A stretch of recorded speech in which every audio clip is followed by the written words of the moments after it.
All right, so first of all, we should know what are the synoptics. So in order to know what the synoptics are, we need to know what the definition of synoptic actually means. Synoptic means seen together or a general view of a whole. So as in, like you could see, like for the Gospels, for example, they're seen together, as in you could theoretically merge them together and they could be seen as one continuous story built on top of each other. So which Gospels actually make up the synoptics? So the first three actually, so that would be Matthew, Mark, and Luke. So it's important to understand that John is not a synoptic gospel. John is generally seen as more the theological type gospel, right? Where Matthew, Mark, and Luke really go over just the narrative life of Jesus and what Jesus did here. So they go over basically the narrative account of the life of Jesus is the primary focus of Matthew, Mark, and Luke. That goes over the teachings of Jesus, that goes over the ministry of Jesus, and that goes over one of the most important parts is the death and resurrection of Jesus. So this is actually very interesting. So how similar are the synoptics? Because they are seen together, so of course they have to be similar. So if you actually look at this chart on the right, you can see just truly how interwoven the Gospels, the Synoptic Gospels actually are.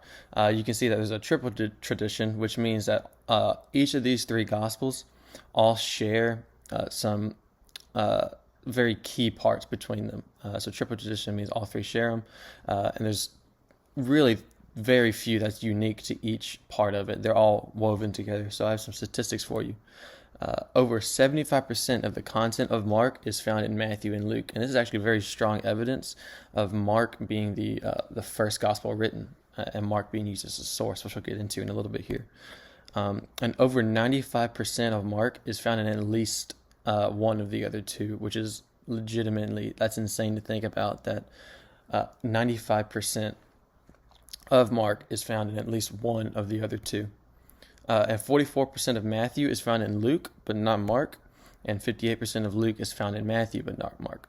This is really interesting to look at and really interesting to understand how just interwoven the synoptics really are. But given how interwoven they are, that leads us into what we call the synoptic problem. So in order to, the synoptic problem is basically like understanding the resemblance and differentiation between each of the three gospels and how they relate to each other.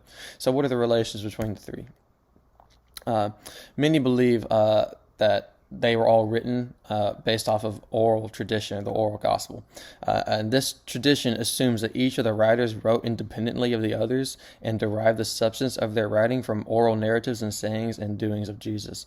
And that over repetition of these oral traditions, they were decently fixed and they were eventually written down from this relatively fixed tradition. But that's really not the most adequate way to explain the true relation between the three synoptics.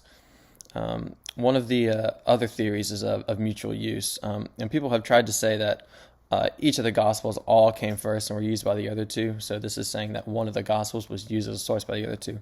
The really only two possibilities that can truly be ruled out are the ones that put Luke first and the ones that put Mark last. But it's generally seen as there's a better way, and the better way would be the hypothesis of sources. So this would be called the two-source theory. And that most of the contents of Mark can be found in the other two, and the order of events are largely followed. So that would be Mark as one of the sources, and that the other source would be this hypothetical source called Q. Q is a hypothetical source of the sayings of Jesus that is generally accepted to be true in some way. Generally, it is viewed that most of its contents are found in both Matthew and Luke, and this theory is really called the two-source theory, and that Matthew and Luke both use Mark and the source Q to develop and to write their gospels. All right, so what is the importance of understanding the synoptics?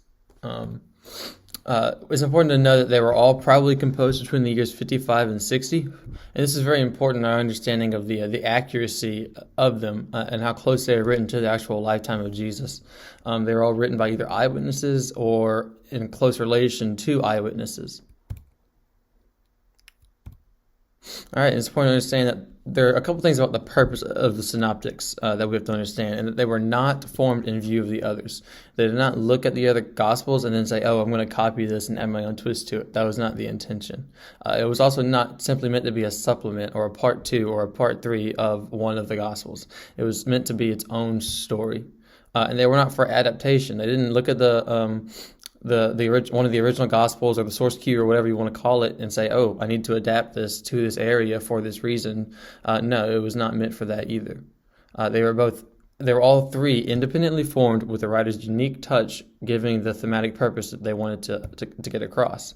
And this touch allows for harmony between the three gospels. This is cool because there's multiple perspectives that you see of one Jesus that has the same divine outline and same divine principles that you follow, just in different situations with a different touch on it, which